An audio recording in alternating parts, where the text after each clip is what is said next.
سے پہلے تو میں کل میں نے کل بات بتا دی تھی، اس کا آج نتیجہ نکل آیا ہے نواب شاہ ضمنی الیکشن میں۔ تو ہمارے جو ورکر تھے، ہمارے ادھر جو کارکن تھے، ان کو اٹھایا گیا، ان پہ FIR دی گئی۔ تو اس کے نتیجے میں آصفہ بھٹو بلا مقابلہ ہو گئی۔ تو یہ تو ان کا حال ہے، آپ خود دیکھ لیں۔ آپ پریزیڈنٹ ہیں، آپ کے allies prime minister of Pakistan ہیں، تو آپ اتنے ڈر رہے ہیں پاکستان تحریک انصاف سے کہ ہمارا ایک ورکر جو MNA کا الیکشن لڑ رہا ہے، حالانکہ وہ آپ کا اسٹرانگ ہولڈ ہے۔ اب جس طرح ہمارے حلقے ہیں، کئی حلقوں میں ہمارے ممبرز نے لیے ہیں، میں نے خود 1,00,000 ووٹ سے زیادہ لیے ہیں، 2-2 لاکھ ووٹ لیے ہیں، لیکن وہاں پہ کم از کم مقابلہ تو ہوا ہے۔ اگر کینڈیڈیٹ دوسرے کو کم ووٹ پڑے ہیں تو مقابلے تو وہاں پہ ہوئے ہیں۔ تو ان کی آپ خود یہ حالت دیکھ لیں کہ کیا حالات ہیں۔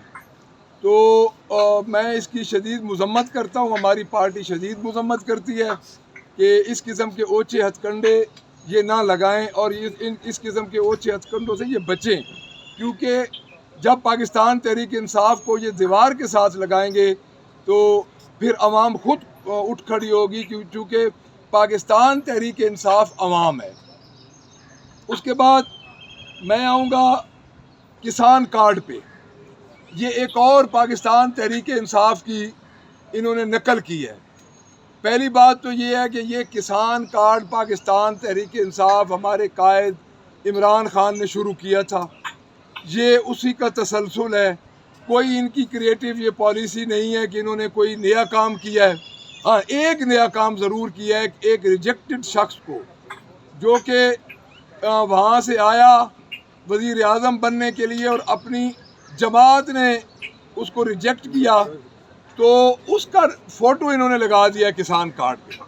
تو اس کی ہم شدید مذمت کرتے ہیں کہ یہ میں دوبارہ کہہ رہا ہوں کہ یہ پیسہ نہ ہی اتفاق فاؤنڈری کا ہے، نہ ہی رمضان شوگر مل کا ہے، نہ ہی یہ کسی کی ذاتی ملکیت ہے، یہ عوام کا پیسہ ہے۔ میں محترمہ جو ہماری چیف منسٹر ہے، جو کہ ٹک ٹاک پہ ہی ان کا زیادہ چل رہی ہے چیف منسٹرشپ، میں ان سے یہ پوچھنا چاہوں گا کہ آپ نے کس حیثیت میں نواز شریف کا فوٹو لگایا ہے؟ کیا صرف کہ وہ آپ کا والد ہے؟ تو پھر آپ اپنے بیٹے کا بھی لگا لیں، آپ اپنے پورے خاندان کا لگا لیں، ہر جگہ پہ کسی نہ کسی کا فوٹو لگاؤ۔ آپ آ جائیں اسمبلی میں باہر پورٹریٹ لگوا لیں ان کے۔ اس کی وجہ یہ ہے کہ وہ آپ کے خاندان کے ہیں۔ تو پاکستان تحریک انصاف نے تو جو ویژن دیا ہے اس کے مطابق تو جو خاندانی سیاست ہے وہ ختم ہو چکی ہے۔ آپ خود دیکھ لیں ان میں اور ہمارے میں فرق۔ یہ جو ہم ڈائس پہ جتنے لوگ کھڑے ہیں، میں خود کھڑا ہوں، مجھے اپوزیشن لیڈر بنایا گیا، میں عام سا ورکر ہوں پاکستان تحریک انصاف کا۔ اور ادھر ان کا دیکھیں کہ یہ اپنے باپ اور اپنے چچا اور ان کی پکچرز لگا رہے ہیں، تو کس حیثیت سے لگا رہے ہیں؟ ایک اور بات میں آپ کے گوش گزار کروں گا کہ انہوں نے کل بجٹ میں پولیس کے لیے پیسے رکھے، ہماری بڑی بحث ہوئی، ہمارے ممبرز نے بڑا اس میں حصہ لیا، اور آج یہ ہوا ہے کہ آپ اگر نیوز پیپر اٹھا کے دیکھیں 234 پولیس افسر ان کی اپنی رپورٹس کے مطابق ڈرگز میں ملوث پائے گئے ہیں۔ پنجاب کے 234 پولیس افسر پولیس کی اپنی رپورٹس کے مطابق ڈرگز میں ملوث پائے گئے ہیں۔ تو کیا یہ کارکردگی ہے ان کی پولیس کی؟ ان کی پولیس کی صرف یہ کارکردگی ہے کہ 70 پولیس کے سپاہی اور 3 DSPs آئے ہوئے ہیں صنم جاوید کو گرفتار کرنے کے لیے۔ 70 پولیس جو سپاہی ہیں اور اہلکار ہیں وہ آئے ہوئے ہیں۔ تو یہ ان کی تو یہ کارکردگی ہے، آپ خود دیکھ لیں، 234 پولیس اہلکار۔ ڈیٹیل ہے، میں آپ کو ڈیٹیل بھی دے دوں گا۔ تو اس کے بعد میں ایک بات ضرور کروں گا کہ ان کے ایک ورکر تھے عتیق، شاید لاہور میں رہنے والوں کو سب کو پتہ ہو، میاں نواز شریف کے وہ ہر پیشی پہ بھی جاتے تھے، سب کچھ کرتے تھے، بڑے ان کے مسلم لیگ نون کے جینون ورکر تھے۔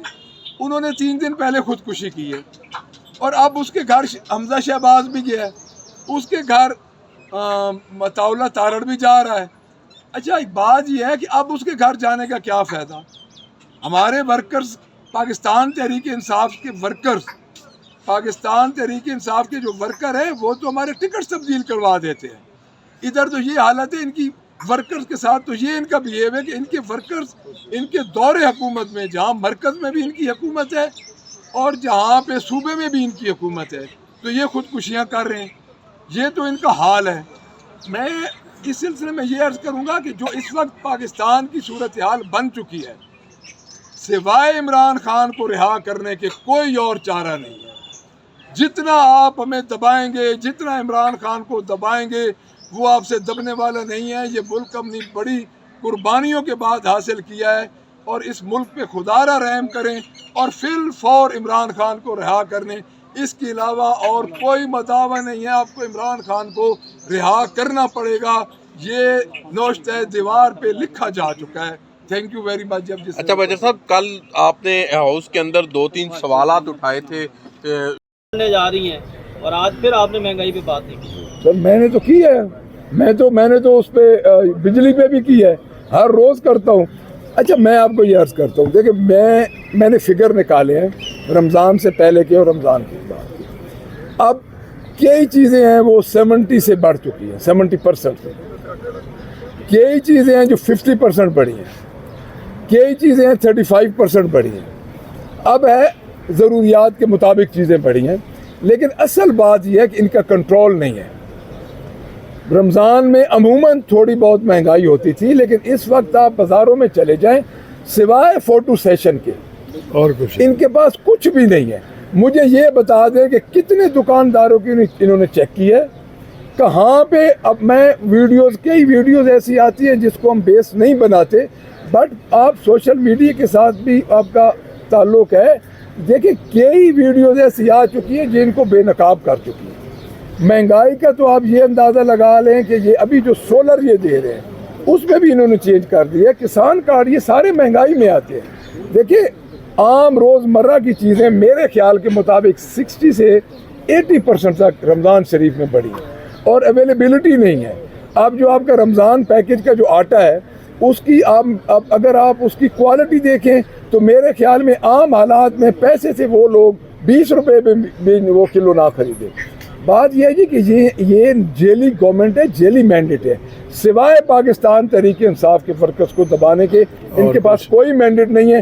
آپ خود دیکھ لیں، میں نے پہلے عرض کر چکا ہوں آپ سے، صنم جاوید کے میاں والی کے 70 پولیس اہلکار ان کو گرفتار کرنے آئی ہے.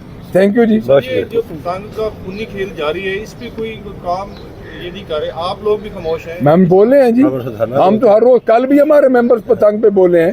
دیکھیں میں تو پھر وہی کہوں گا کہ ان کے حلقے میں واقعہ ہوا ہے اور کل سرگودا میں واقعہ ہوا ہے، ایون لاہور میں واقعہ ہوا ہے اور یہ ایوارڈ دے رہے ہیں.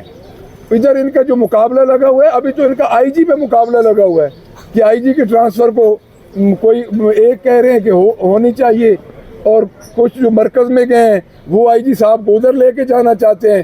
یہ تو اس قسم کے گھڑمس میں مچے ہوئے ہیں. یہ ادھر تو حالات ہی نہیں ہے جی. پاکستان دیکھیں، پنجاب پاکستان کا سب سے بڑا صوبہ ہے. ان کو ہوش کے ناخن لینے چاہیے. یہ ڈیزاسٹر کی طرف جا رہی ہیں. محترمہ مریم نواز چیف منسٹر ناکام ہو چکی ہیں اور پہلے 15 دنوں میں آپ خود دیکھ رہے ہیں، انالیسس کر لیں کہ وہ اتنا بڑا بلنڈر ہے اس پنجاب کے لیے کہ میرے خیال میں پنجاب کی تاریخ یاد رکھے. میاں اسلم اقبال کب آ رہے ہیں جی؟ ان کا کوئی آپ نے بار بار یہ پوائنٹ اٹھایا ہے کہ میاں اسلم کا جو آپ کے ممبر رہتے ہیں تو اس حوالے سے کیا اپڈیٹ ہے؟ دیکھیں جی، ہمارے بھٹی صاحب آ گئے ہیں ادھر، انہوں نے کل پرسوں علم اٹھا لیا ہے. باقی جو ہیں انشاءاللہ ہماری کوشش ہے، ہم نے اسپیکر صاحب کو اس دن بھی ریکویسٹ کی ہے کہ میاں اسلم اقبال صاحب کو کی پروٹیکشن کو یقینی بنایا جائے اور ان کو حلف لینے کے لیے آنا چاہیے اور وہ آ رہے ہیں انشاءاللہ تعالی جلدی آئیں. حکومت نے کہا ہے کہ آپ کو ضمنی بجٹ پر اعتراض ہے تو آپ آڈٹ کروا سکتے ہیں، آڈٹ کے لیے ہم لوگ حاضر ہیں. تو آپ کیا اس حوالے سے بجٹ کے آڈٹ کے لیے ضمنی بجٹ کے آڈٹ کے حوالے سے ہمارا تو پہلا مطالبہ بھی یہی تھا کہ جو ان کے پیراگراف ہیں وہ حکومت نے دینے ہیں، پبلک اکاؤنٹس کمیٹیز کو فعال کریں اور ان کا آڈٹ کروائیں. ہمارا تو کل مطالبہ بھی یہی تھا ان سے. Thank you.